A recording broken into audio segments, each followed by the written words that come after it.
Mia Trentin is an archaeologist and historian specializing in the digital humanities, the documentation of Cypriot graffiti heritage with a focus on digital tools and technologies.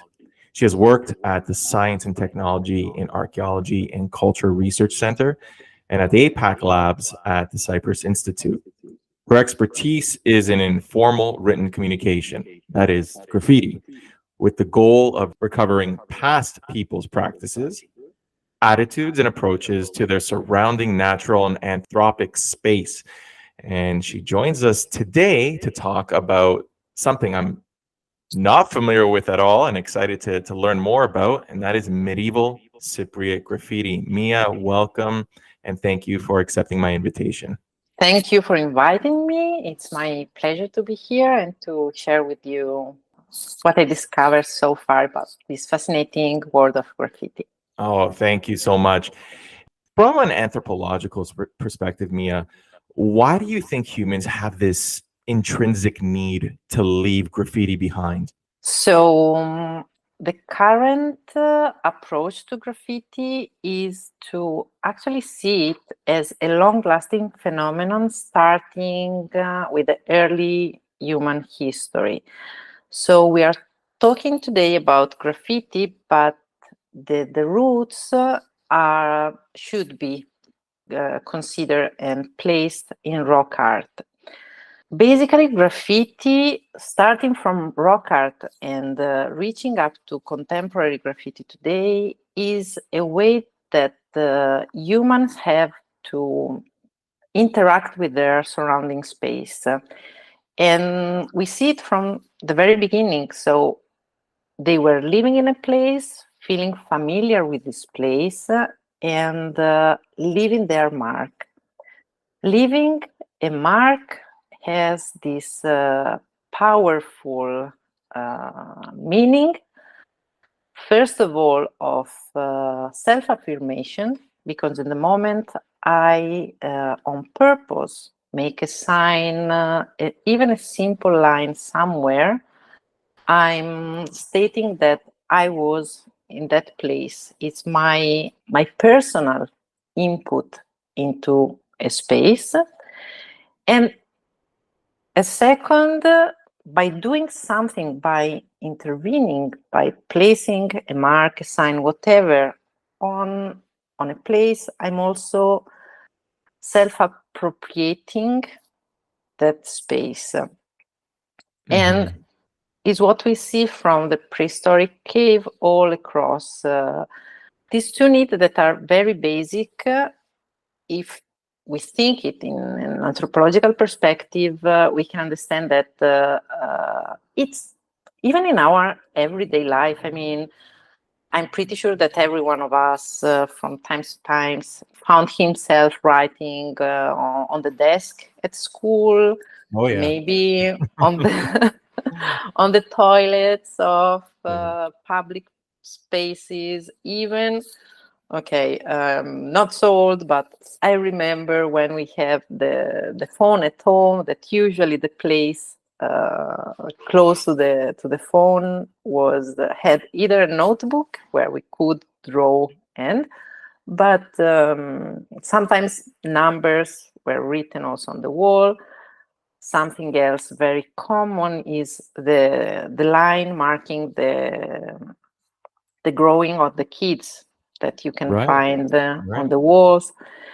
And what all these marks indicates is basically that the place we are living is a place we feel comfortable, we feel that can collect some information, and we also mark our presence in this way. So, is it fair to say that it fulfills a fundamental human need? I mean, is that something that Yes, I would say so. That is not, sometimes it gets misunderstood that when we start talking about communication, it's not always communication, is even before the will of communicating something, it's the need of self-affirmation. So I am because I'm marking, I'm leaving my mark, my hand, I'm doing something on the space. It's like when we build, we modify the landscape through building, through other work. But in this case, it's a simple sign on the surrounding space. So the self-affirmation, and then also whenever you feel comfortable in a space, you tend to get more familiar and to create this interaction that is natural, interaction that happens by leaving marks. So, it's really interesting. I read in one of your papers for graffiti, you call it, and I'm going to put this in quotations here, an inclusive form of visual expression. Why would we call it inclusive? Well, basically, it's inclusive because everyone can create a graffito, can leave a graffito.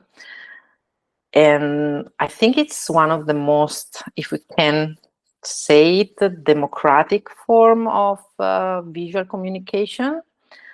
It doesn't require specific skills. It doesn't require specific tools. We can, either if we have a pencil, nails, a spray can, whatever, everyone can access, everyone can leave a mark, can leave. And most of the time when we are talking about graffiti, we are not so much for the contemporary, but historic graffiti, we have this idea of text.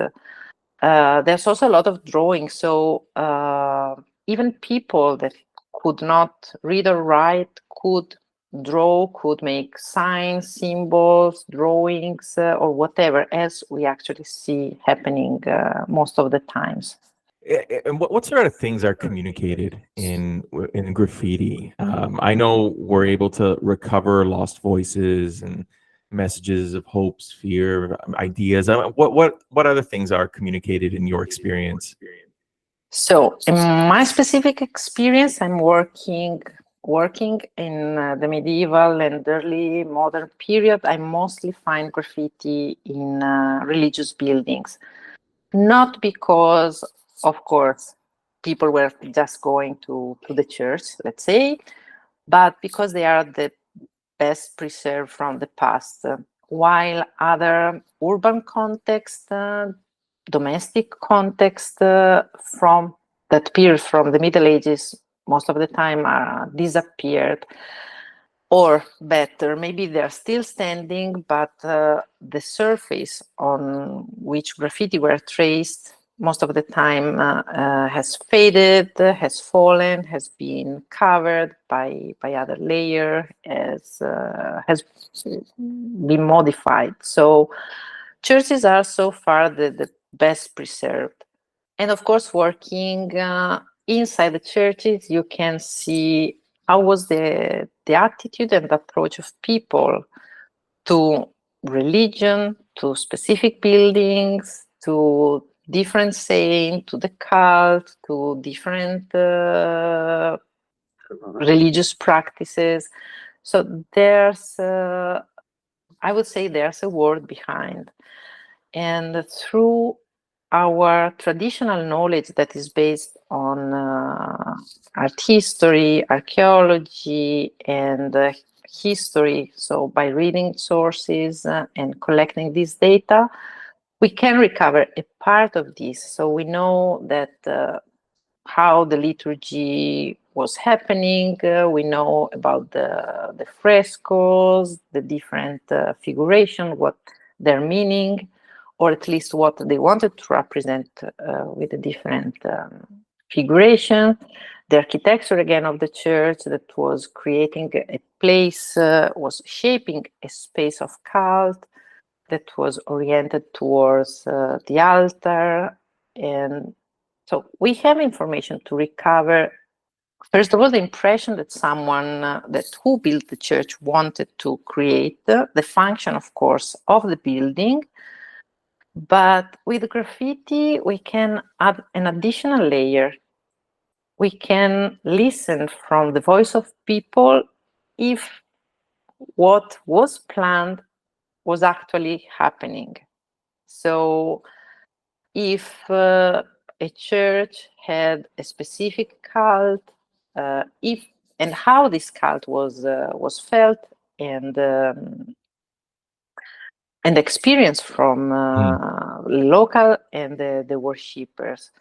So I would say that graffiti had this other information to the whole picture that is not recorded in the traditional sources we use.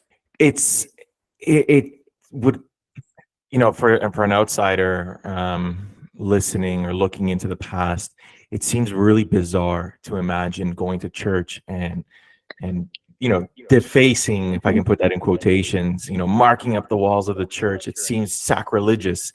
But you're saying, and that's the way we think of graffiti. We think of it as defacement and vandalism, violation of property. But you actually call it an interaction with the sacred. So, like, in what way? How is it an interaction with the sacred in churches where we see most of the graffiti left behind? So, this is another aspect I really love about graffiti.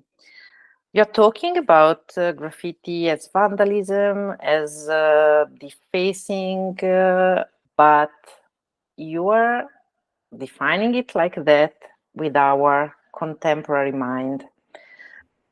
Which I think most people would, right? When we think graffiti, we think vandalism, we think defacement, we think criminals, right? Yeah, exactly. There's also a lot of law condemning graffiti. Right. And as you said, we would never think, even dare to enter in a church and do something on the wall. Oh, of course not. It's the worst possible thing. Exactly.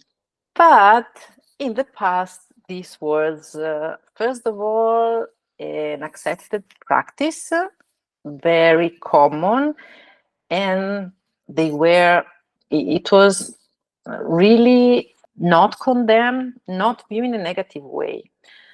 Why? Basically because they didn't have the concept of cultural heritage. So it's interesting also to see it across the development of the history of graffiti. So the study of historic graffiti started after the discovery of Pompeii and Herculaneum in Italy.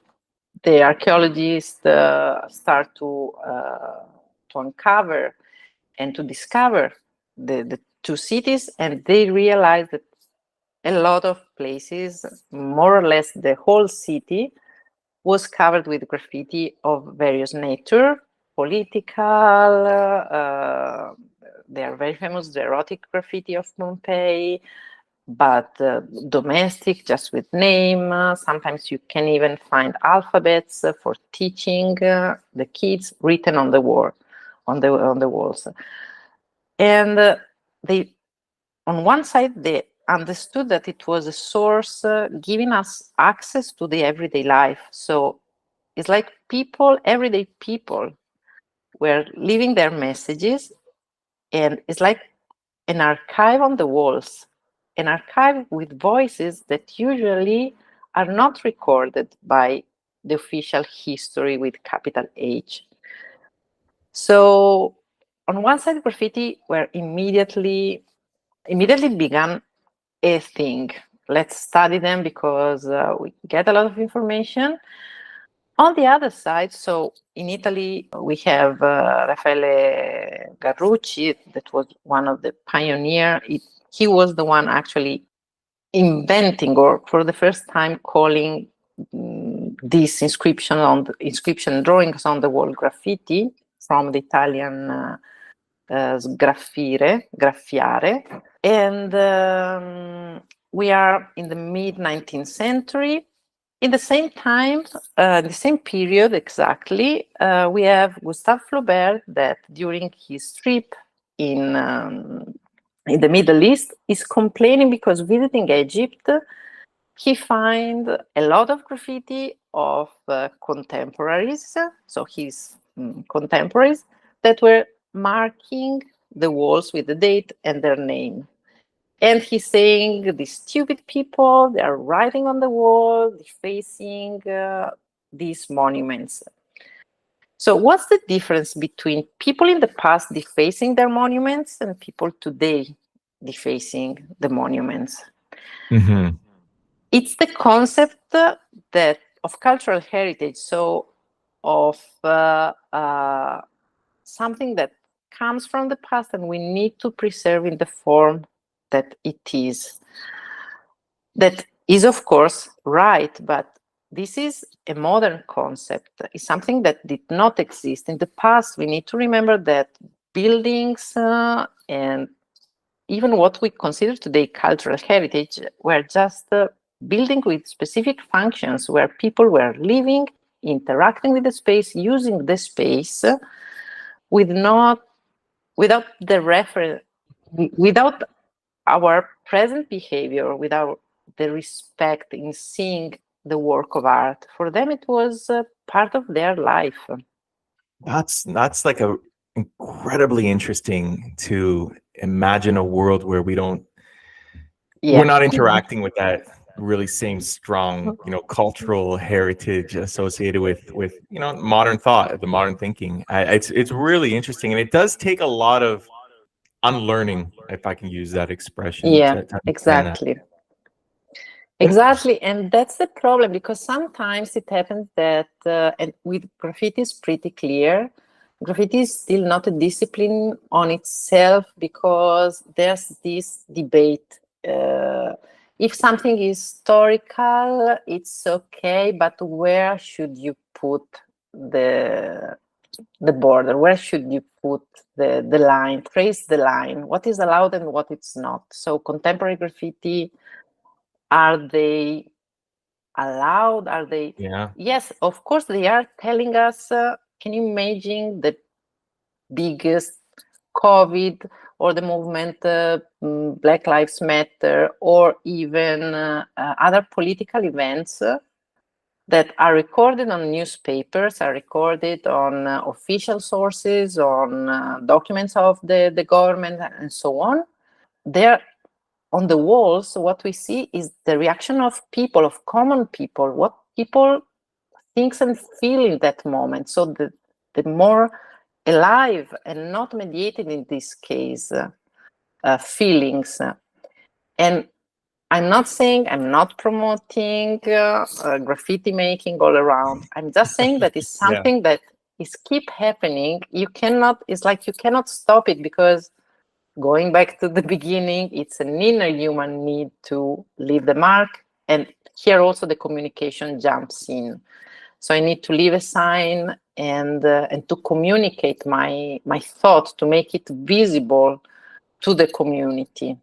So in this case, as it was in Rome, though, in Pompeii, all the comments, political comments and so on, had the same aim. I think Pompeii can be compared to what is happening today. And if you don't consider that, you really lose a lot of information, because all the feelings and how common people perceive and live what is happening now, the history, the true history, not the official one, the top level one that will be written in the history books, but the bottom one, that one is missing if you don't record graffiti and leave a trace of that. I totally understand. It's very democratic. I was just thinking as you were talking, we cannot, even today, we can't see it as so strictly black and white. I mean, you think of, I think of Banksy, that's a really, it's not the exact same, but I mean, in one sense it is graffiti. In the other sense, it is art that we celebrate, that we value, that has political messaging and political undertones quite often. And again, I mentioned Banksy only because I just want to emphasize that it's not black and white. It's not, to your point, that it's not simply defacement of property at all times. Yeah, definitely. And also vandalism. Vandalism is associated with graffiti, but is not always vandalism.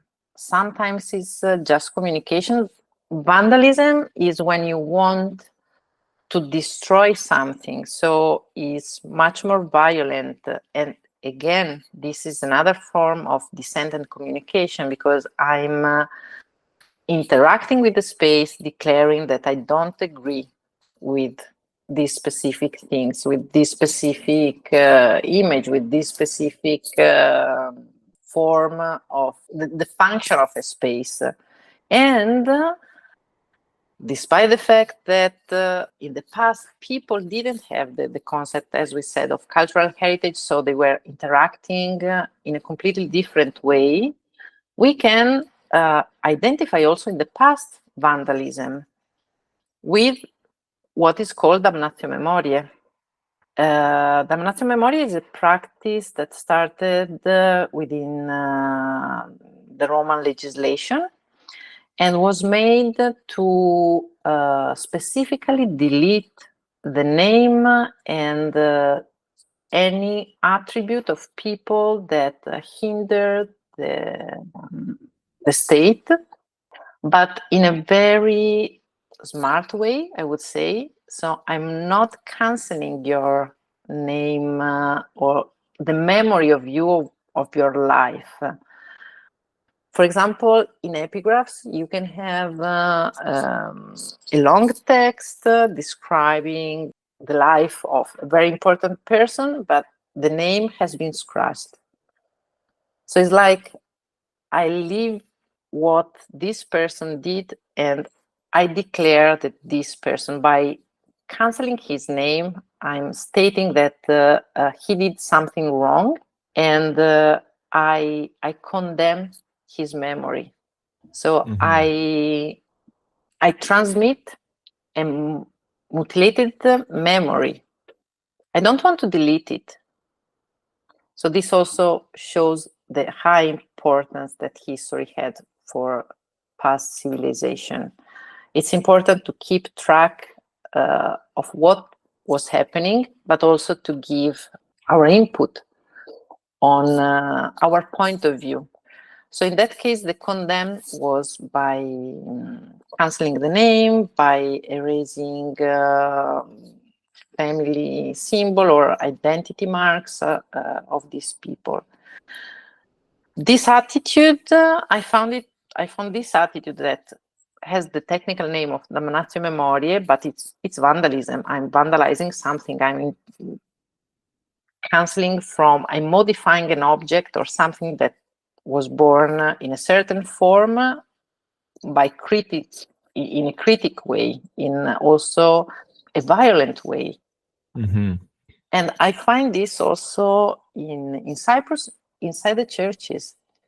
There's really a lot of frescoes with mostly the figuration of the Last Judgment, where the demons, if are in a height that can be easily reached, have been defaced, so have been cancelled by really deep scratches that show that something was there, and you can sometimes barely recognize the silhouette of these demons, but you see that people really wanted to delete these figures, as well as it happens sometimes with donors that maybe paid for the church, but then for some reason were not well seen or accepted by the community, that have their faces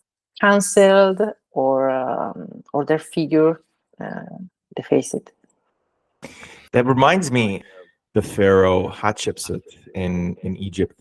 For anyone who's listening who maybe not be aware, but she took on a very masculine, quote unquote, masculine role as a female pharaoh, and her memory was attempted to be erased. Is that different? Because in the one sense, the way you described it, the memory still exists, it's still there, but you're scratching it out and acknowledge and passing sort of maybe judgment.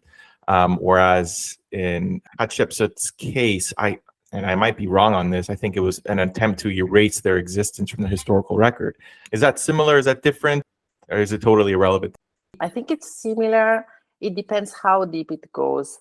So sometimes damnatio memoriae usually wants to give a sort of lesson, saying, okay, these people exist, maybe also did very great and important things, but by law, or the state decide, or the community decide, or whoever is after. Even sometimes, even when people are still alive, this happens. So we don't want to cancel you from history. We have cases where we know that, talking about Egypt, I'm not specialist, so I won't go into it, but we know there was a rain, and what pharaohs or the king did, but we don't know the name. Those are the cases where the damnatio memoriae, so they wanted to erase the memory by canceling the name, because again, the name is what identify you. So by erasing things that identify you visually, written names, pictures, identity marks, whatever, code of arms for the Middle Ages, it's people that see this understand that something is happening, something happened. Mia, are there any examples that come to mind in Cyprus that you can, about figures from the time period in question? Yes. So I think my favorite example is in Panayamutullah. So in Panayamutullah, when you enter from the north side in the narthex, on your right side, you have this big and really nice and full of details scene of the Last Judgment. And there's the figuration of a lot of demons trying to, get the souls into the flames of the river of the hell that starts from the Lord of Darkness, that is this big monster sitting on a two-headed dog. Of course, the Lord of Darkness has his face completely scratched, and also the two-headed dog.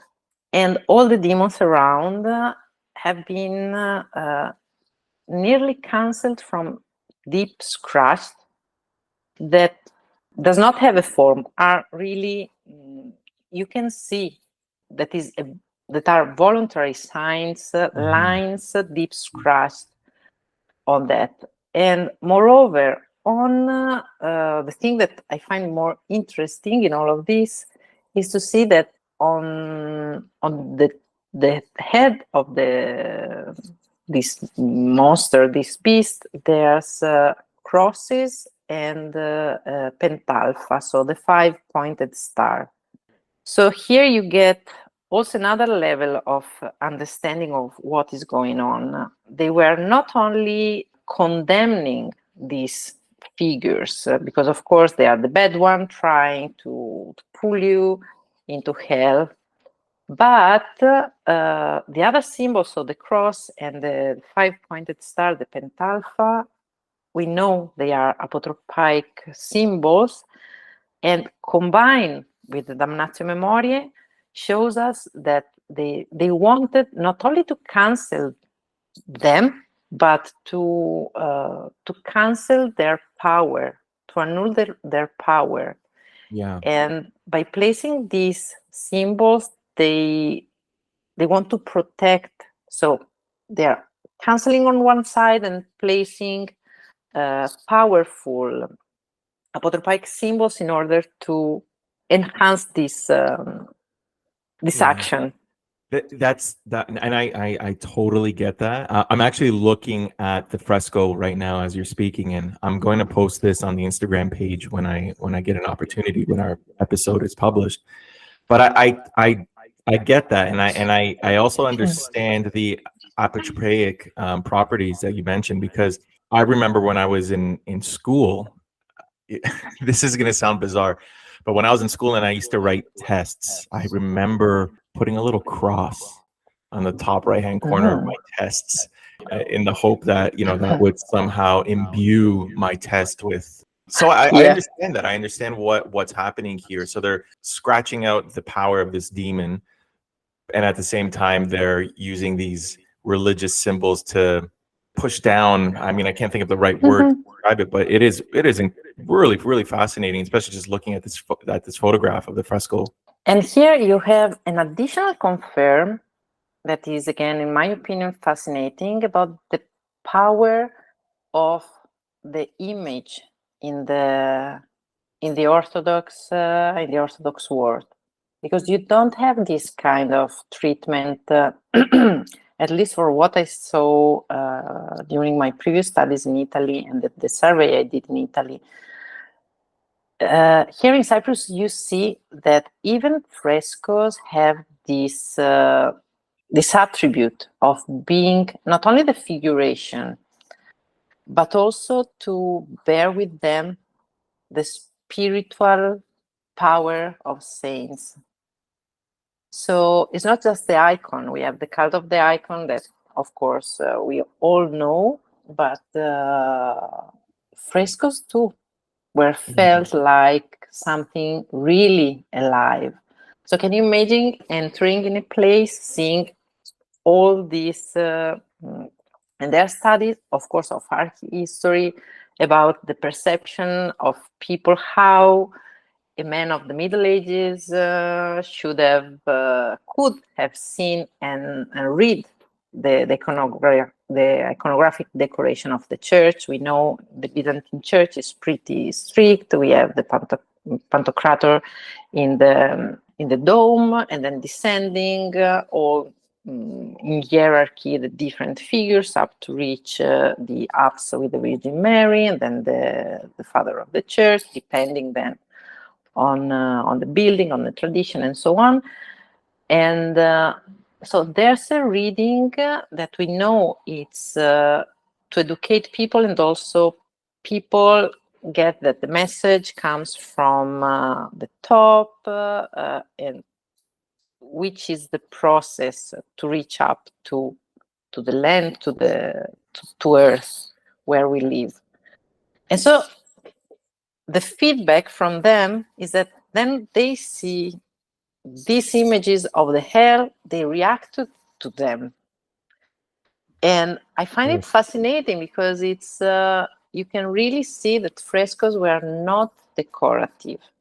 They were felt by people.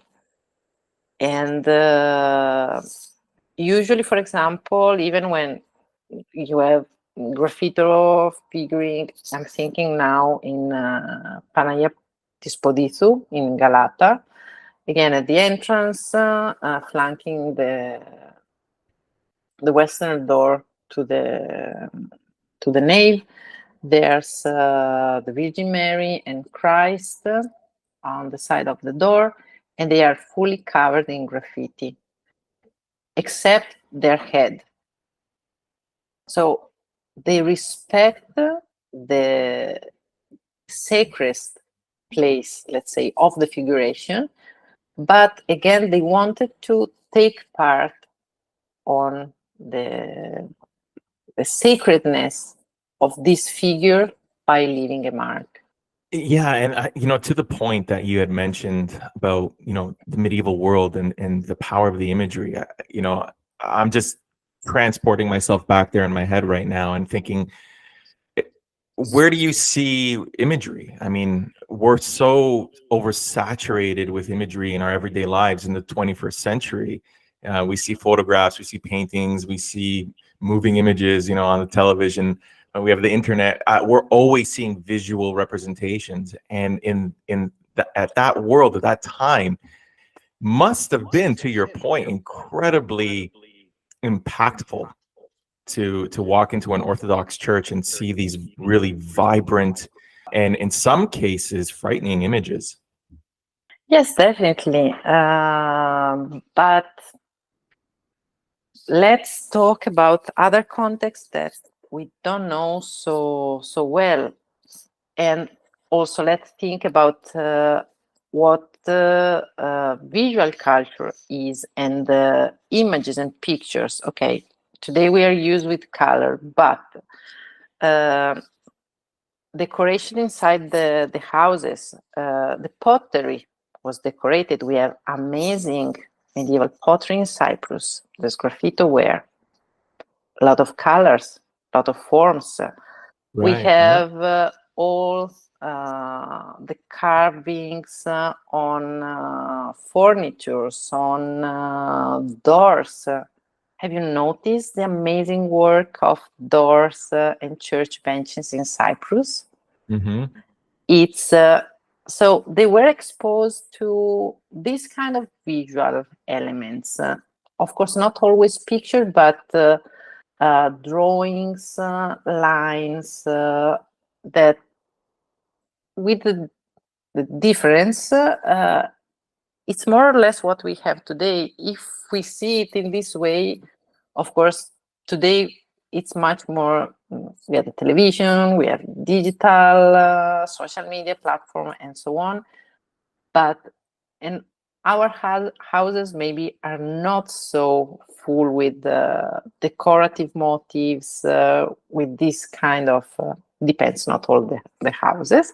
Yeah. Anyway, so I think that the exposition, the visual images and signs and composition were part of their everyday life. And I would say that you see this also in graffiti. So they were using motifs. We have a lot of what we technically call compass drawn design, that are the rosette, these flowers made with the compass. Every one of us made it at the elementary school. The first time you play with the compass. with the compass, you do it. And these, of course, were reproducing graffiti because they were part of what someone could see probably in his everyday life, in wood carving, in other decoration. So there's also different levels of understanding, analyzing, and the difficult thing, I think, with graffiti. So when these motifs, or when something that is visual is reused as a form in graffiti, is the analysis you need to do, because you need to consider where it is, where meaning in which space, the function of the space, and so it's a bit more complex, but I think it's fascinating, because it's like you can really go deep into the visual culture, reaching until the everyday life of people. So not stopping in the church, or the official monuments, and so on. When I was, I don't know, I think 15, we were visiting some of the painted churches in the Drodos, and maybe it was elsewhere, but in any event, we saw some frescoes of saints with their eyes gouged. They were gouged out. And I remember someone telling us that this was done during the Ottoman period in order to take away the ability of the saints to view them, or they just didn't like being seen, or the power of the imagery. You know, there's a number of different reasons that were given. And on the surface of it, that would seem to be very sacrilegious, because you said in cases of graffiti, they left the head. How do we understand these cases where the eyes are removed? So there's different cases. This phenomenon in between is very widespread in Cappadocia, I think more or less in all the Orthodox world, if we start looking a bit at it. Unfortunately, due to the fact that, again, when you go and touch the eye of a saint, it's vandalism. It's even if you don't want to, it's it's hard for us to say no, they were doing anything else, or it's really difficult. So I think this is the reason why it's still a topic that has not been studied, even if it's very, very frequent. And what I could collect in Cyprus. So there's two different ways of interacting with the eyes of the saints. So in some cases we have, and I think we have some examples in or Timio Stavros to Ayasmati in Platanistasa, where the eyes of the saints have deep scratches. So they have not been removed. They have just, most of the time, one line. In that case, of course, I don't know if Dannazio memory, it's a kind of interaction that we are still studying. The other case when all the eyes has been scratched, most of the times you can notice that it's really sort of chirurgical intervention. So it's limited to the area of the depiction of the eye, sometimes also the mouth of some saints. Sometimes not all the saints of the church have this. Of course, the most popular tradition says that when the Ottomans or the Turks came, they didn't want to be seen by the saints. They were afraid.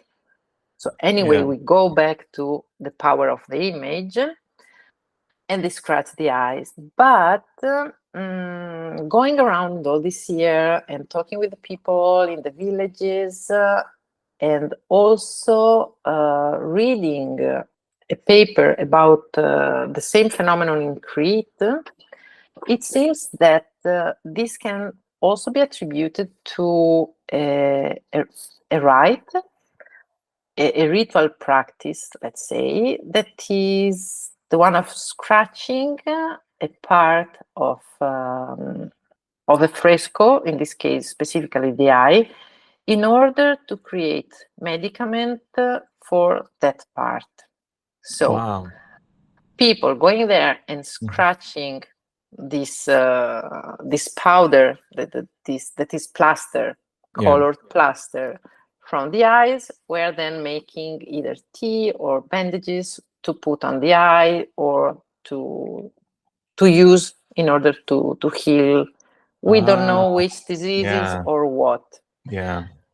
That, if we think about it, I mean, in the 18th century, Europeans were selling and buying mummies in order to do powder, and everyone was convinced that was a rejuvenating ingredient. You have to drink it and so on. I mean, we have other, in the Middle Ages again, with relics. If you could, scratch from some relics, sometimes even from buildings, from altars. We have some pilgrims, and now I don't remember exactly, but we have sources talking mostly in Jerusalem, in the Holy Land, mentioning that it was forbidden for people to going around with knives or with everything that could scratch. Not because they didn't want them to make graffiti, but because people were going around and, scratching, trying to take a little piece of stone from maybe the Holy Sepulchre or from the other church and bring back with them this stone to do whatever. So we have a tradition. I think we just need to, on one side, collect more information, because something else, the nice thing in Cyprus is that some of these practice are still ongoing, or at least they are still their memory ongoing. Mm. And so I think that talking more with people, that is one of the thing I'm planning to do. So really seeing how people today approach the building, how they feel towards this religious space, can help us to better understand what was happening in the past. It's interesting because we still, I would identify as being Orthodox, and there's still some elements of that. It's a little bit different, but I think of Easter, and I think of if you're Orthodox, you would understand this. We bring the phos, we bring the light, and we mark our door frames with the light. And I remember my wife, being Italian, Catholic, not having this tradition. I distinctly remember, whoa, what are you doing? She thought I was Exactly. like setting the house on fire, and I'm not. She's like, look what you did. You left a black mark on the door frame. And I'm like, no, That's the we're point. marking the door with the holy light. We're recognizing, we're bringing this home, and we are blessing our home with this. We're marking the home with this. And anyone coming to the house, anyone who comes to an Orthodox house, they might think what is that? That's an act of defacement, possibly. I don't know how they would interpret it, but I'm reminded of that. It's just really fascinating. You gave a perfect example, very simple. Graffiti works more or less in the same way. So it's something personal you need to do. You need to bring home after the liturgy of the Saturday. You need to bring home with you to Foss and to mark your door. It's something you need to do as on a personal level. The fact that this leaves a mark on the wall, on the door, on the lintel of the door in this case, and you don't remove the mark, is because you're marking. So you're willing. You could just cancel it, because it's something that, okay, the fire is going to leave this black mark. I'm going to cancel it, so it's not visible, because I did it. I'm fine with that. No, you leave it there because you want the mark to stay. You want it to be visible. It's like if you remove it, you remove the action too. And so on one side, this is space interaction and also appropriation. Okay, it's your house, it's your home, but you're marking, you're modifying the space. You're visually modifying also, because everyone coming at your house after you, Mark, can see that. So they know. It's like there's I won't say a secret code, but it's something that you can read, a community can read, people can read. Graffiti works exactly like that. It's something personal, but so in that case, I leave my mark. I leave something that is mine because I made it with my hand. And where I place it, it has a function. I don't care about that maybe one day will disappear because I did it. You know that one day the mark, the black mark with the cross will disappear. But first of all, you did it, and it will be visible for your community, at least for the individuals that are there with you. This is not exactly communication, but it's a sort of social code. The difficult thing is that these codes, sort of codification, social, cultural codification codes, let's say, practice, I don't know even how to define it, while were well understood from past communities, because everyone could do it. Maybe everyone did it. It was pretty frequent to see this kind of evidence. Then we lost the memory. We lost what was doing a graffiti, scratching the wall, or all these other practices that we are start recording. So now it's like we have the traces, but there's a misinformation in between, so we cannot fully understand their meaning. But we need to record this. For example, I'm in the UK. They have studied a lot the taper burn marks. So this mark left by the candles that are not like the one we do in Easter, because to be still visible after centuries, it means, and with experimental archaeology, they did it. They tried to see how long you need to keep a candle on the wall to create a specific form and to burn and modify the surface in order for it to stay. And they saw that it needs several minutes. So it's not by chance that someone maybe put a candle on the wall and it's black. No, because that black, the couple of seconds black goes, can be washed away. So sometimes, still today, we have signs and marks of candles on frescoes, on door lintels, in churches that we cannot date, but they testify that people, even in the past, this practice was really, they were using the light, most probably to protect buildings and... You also find a lot of, I think you call them votive graffito in some churches, and often I think there's a lot of ships that are drawn as well, and that's I'm a little curious as to, you know, what are they, what do they convey? So votive graffiti, so basically in churches we find commemorative votive graffiti or ritual marks and damnatio memoriae that is debated if it's graffiti or not. So votive graffiti is it's complex to define because, for example, for ship graffiti, it's pretty easy. It's not always the case, but it works like the votive offerings. So Panagietu Tinu is the first, I think is the one that everyone knows.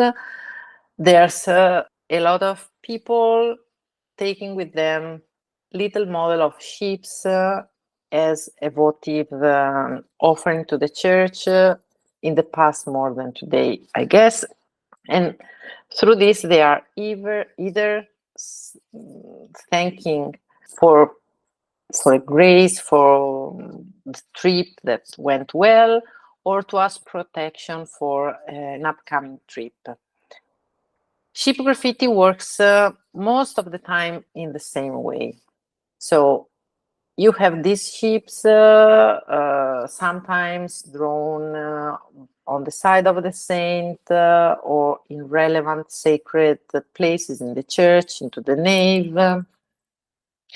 And their meaning have been interpreted, and it's something pan-European. I would say we actually see that they are a sort of substitute of these models. So instead of being an object, people in the same way draw a ship to ask for protection or to thank for, because they had a safe trip, they could reach their destination.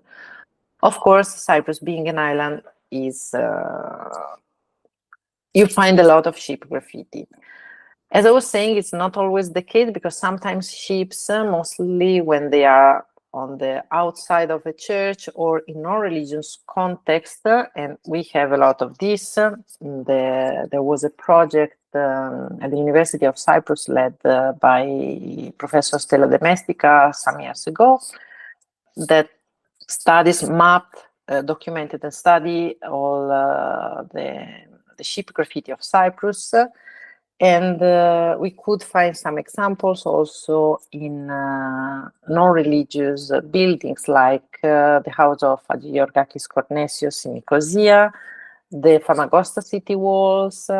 And in these cases, of course, it's what people could see or reference to a trip, but it's outside the. But in general, votive graffiti are offerings or request of protection, or asking for a grace for protection. It works in the same way like the votive candles, with shapes that we see today. Yeah, and Something. yeah, in some cases, it's still done occasionally where they'll bring an offering of a little metal medallion representing an eye or a foot, right? As so I understand that. And well, I mean, so far we've talked about imagery, we've talked about scratches, but what we haven't really talked about right now is writing, like actual messages and messaging. Well, so I suppose my first question here is, number one, I would have imagined that most graffiti in Cyprus would have been done written in Greek. Well, I was surprised to learn that is not necessarily the case. And then the follow-up question is, what sort of things were written when people were able to communicate through writing? So I think for the Middle Ages, the majority of graffiti are not in Greek. So inscriptions. We are talking now about textual graffiti. We mostly have Latin, and then later on, towards the 17th century, the Greek start appearing with the Armenian, Arabic inscription, and then we have also Karamallidica text.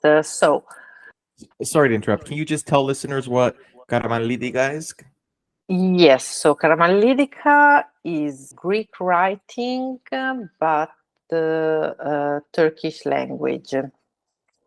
And it's the kind of writing of these Orthodox communities living in Asia Minor, that so under the Ottoman Empire, so they were Turkish speaking, but they kept their alphabet. So they're writing there's Turkish a lot of Greek letters. Yes, Okay. exactly. So texts, usually the most common, I would say, I'm trying to think, but we have very few exceptions. Usually textual graffiti in Cyprus are commemorative, what we call commemorative graffiti. So they record an event, and you can have the date with the year, the day, the month, and then either the name of the person writing it or something that happened in the village, in the community, and so on. So textual graffiti mostly records the presence of someone in a place, so someone that was passing by and want to state, I was here. In Latin, this formula hic fuit, that means I was here, is present sometimes, not always, but we have a nice example in two nice examples actually in Lagudera, in Panayiotou Araca, where the writer write the date and underline the fact that he was there writing hic fuit. more in general, we have just the date and the name of the person. Something else that is very peculiar is when people record an event.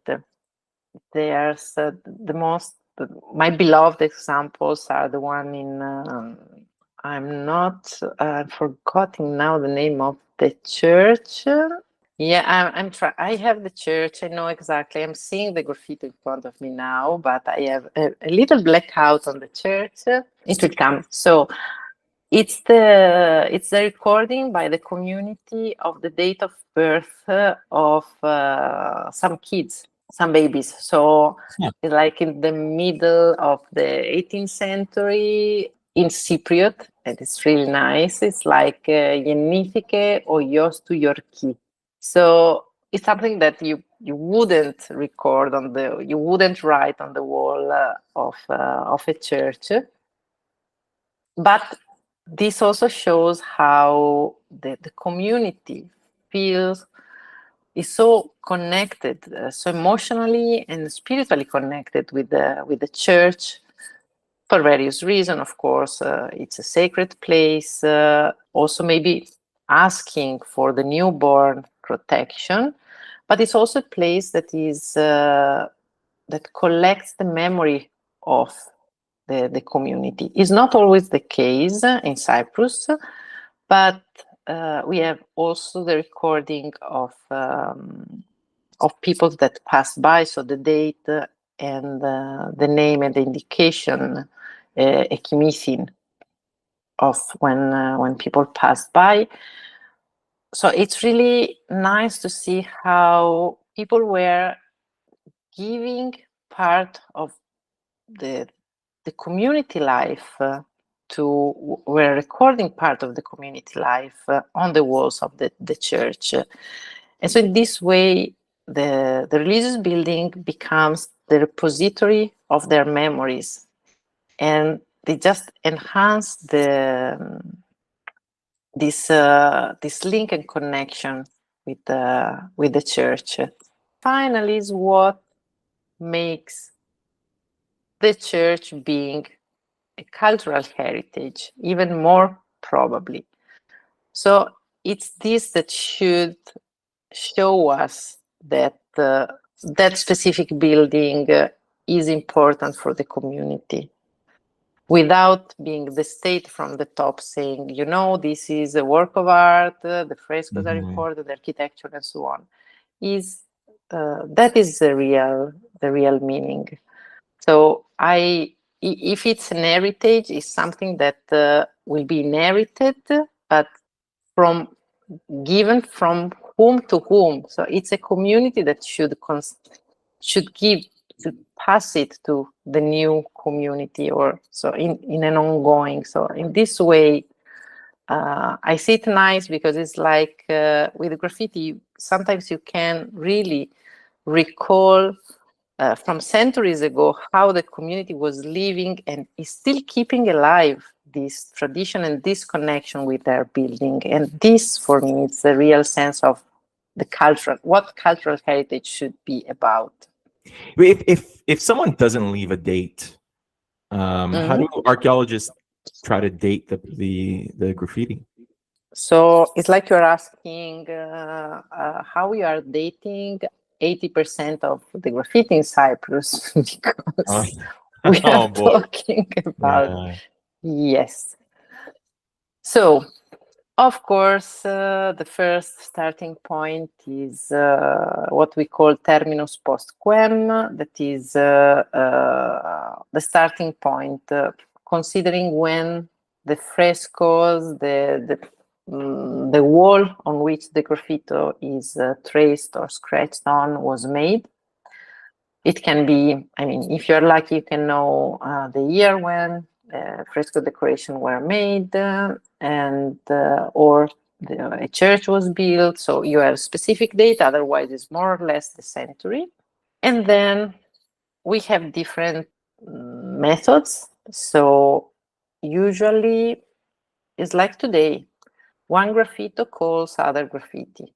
if you are lucky enough to have a couple of dates of something that can be chronologically placed, chronologically defined, it's easier.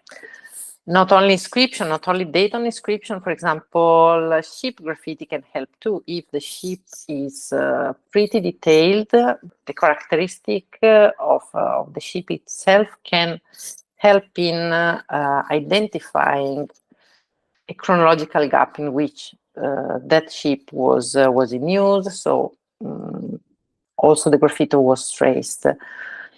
So in general, you can find this clustered, and you can more or less place clusters of graffiti around a period that can be of usually, I would say, 1 century.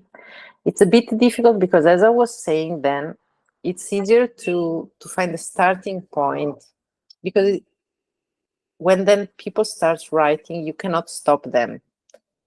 So usually you can really see a continuity. When you don't see a continuity, it's again an important, and usually you can understand when it stopped. There's, okay, you need a bit of experience, but for example, if you don't have any Greek inscriptions, usually we start having Greek inscription a bit later. So around they start really good second half of the 18th century on. So if you don't have Greek inscriptions, most probably is something before that date.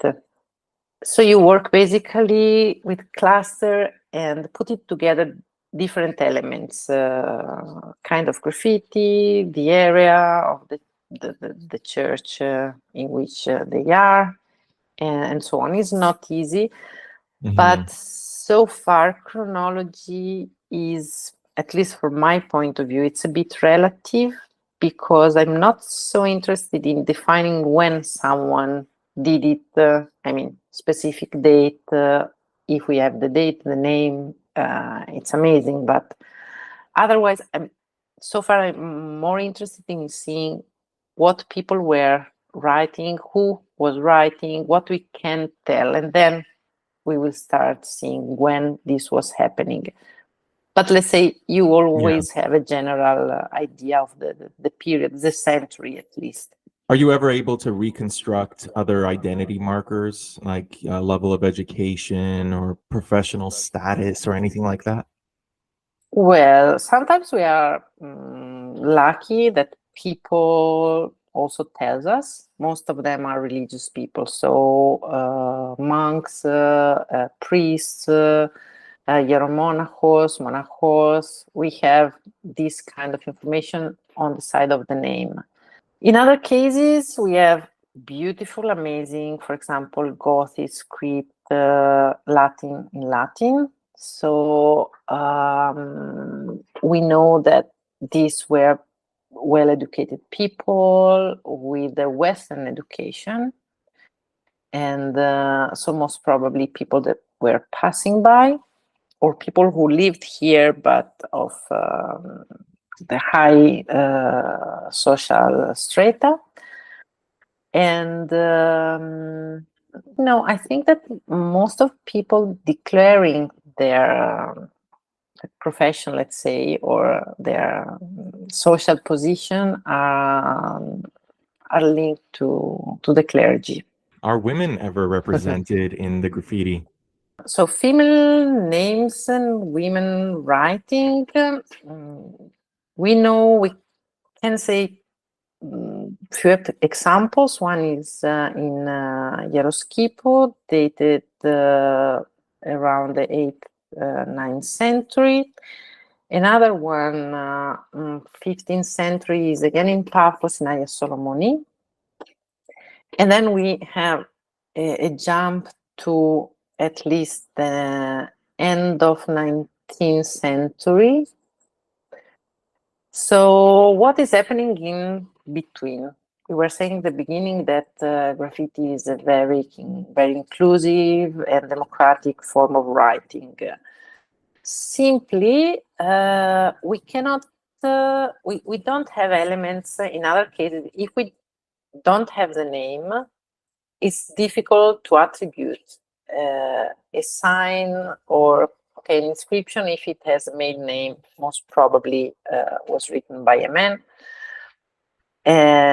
As whenever we have a female name, it doesn't mean that it's always it has always been written by a female.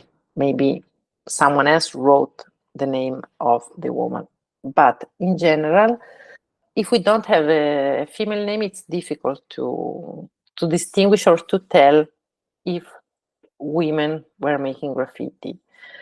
There's a general attitude in attributing graffiti making to male, connected to the fact that what we were saying at the beginning. So the space interaction, space appropriation, and self-affirmation, even today, is something that is more connected to the male nature. At least this is one of the suggestions. Yeah, so it's actually really difficult to tell.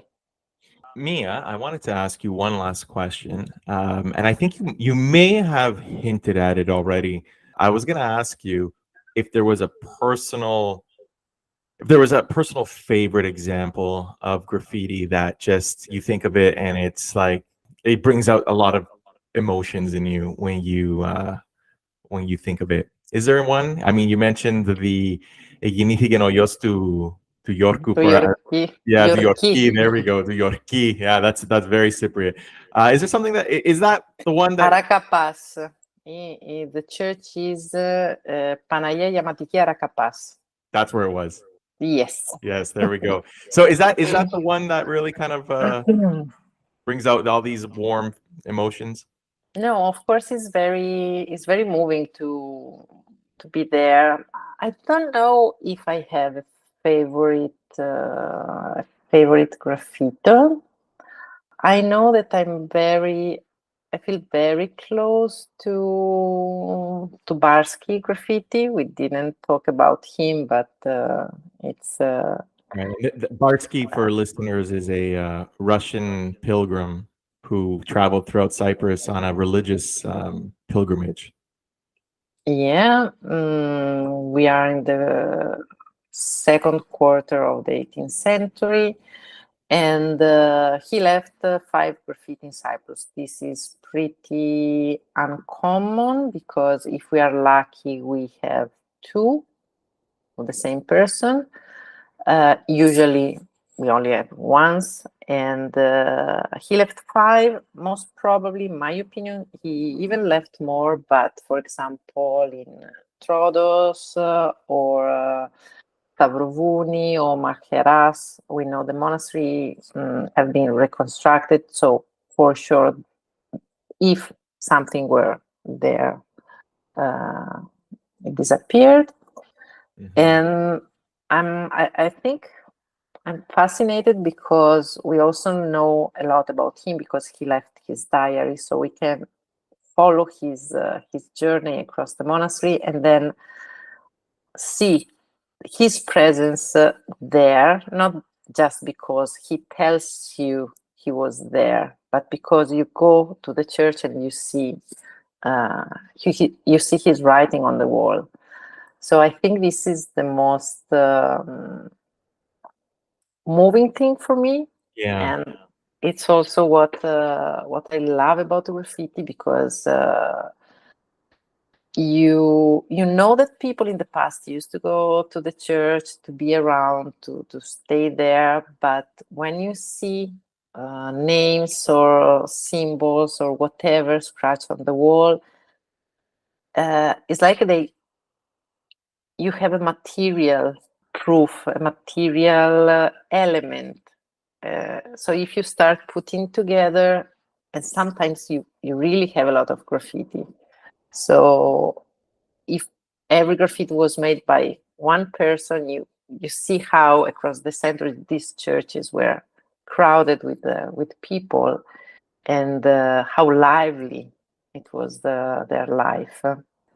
Yeah, Mia, this was amazing. This episode, it was so informative. It was really awesome having this conversation about a topic that I'm vaguely familiar with. To know that, no, hang on a second, there's a lot to be said on Cyprus is really cool, and I'm so happy that I found your work, and and you agreed to this, because this was really informative, and I hope people listening take a second to visit some of these churches, and because a lot of them are accessible. I mean, some are inaccessible, but a lot of them are still visible, if I'm not mistaken. A lot of them. And when you start, my friends hate me, because when I start explaining, showing them graffiti, then they start seeing that really graffiti are everywhere, not only contemporary graffiti, but also in historical buildings. If you have the eye, you will spot something.